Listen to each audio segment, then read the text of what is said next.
सानै सुबुङा SBI ATM सिङाव बिदुंनि दुंखावनायनिफ्राय रैखा मोननो SBI ATM नि एसिआव बार लानायखौ नुनो मोनदों। आथिखालाव मुलुगाव बिदुंनि दुंखावनाया बोसोरफ्रोमबो बांबोगासिनो। बेबादिनो बिदुंनि दुंखावनायजों गोबां हादराव सुबुंफोरा भुगिनांदों, जेरै धोनि हादर Europe, Germany, France, Italy, Denmark, Switzerland. बेबादिनो मोनसे नङा मोननै नङा इउरपनि गोबां रायजोफोराव बिदुंनि दुंखावनायजों भुगिनांदों। लोगोसे चाइनायाव बिदुंनि दुंखावनायखौ होबथानो थाखाय चाइनाया बिदुंनि दुंथायखौ खमायहोनायनि गोदान आदब बाहायनो गोनां जानायखौ नुनो मोनदों।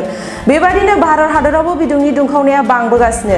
बे बिदुं दुंखावनायजों गोबां सुबुंफ्रा हालाय-हाफाय जानांदों। बे बिदुंनि दुंखावनायनिफ्राय रैखा मोननो थाखाय बबेयाव थागोन बबेयाव थाया जानानै भारतनि इउपिआव 45 डिग्री सेल्सियासनि बिदुं दुंनायनिफ्राय गोजोननाय नागिरनानै गंसे SBI ATM आव सानै सुबुङा एसिनि बार लानानै गुदुं बिदुंनिफ्राय बारग'नो राहा लानाय भिडिअ'आ ससियेल मिडियायाव भाइराल जागासिनो दं।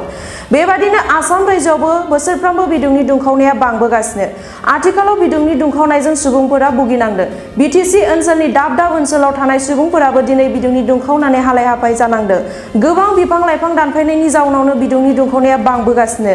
इयुनाव बिदुंनि दुंखावनायनिफ्राय रैखा मोननो थाखाय सुबुं माहारिया मा राहा लागोन, फैबाय थानाय समफोरासो खोन्थासिगोन। बे समाव नोंथांमोननि ओनसोलाव बिदुंनि दुंनाया बेसेबां डिग्री सेल्सियास जादों, नोंथांमोना कमेन्टनि गेजेरजों फोरमायहरनो दाबाव। निउज डेस्क डिजिटेल बड' निउज।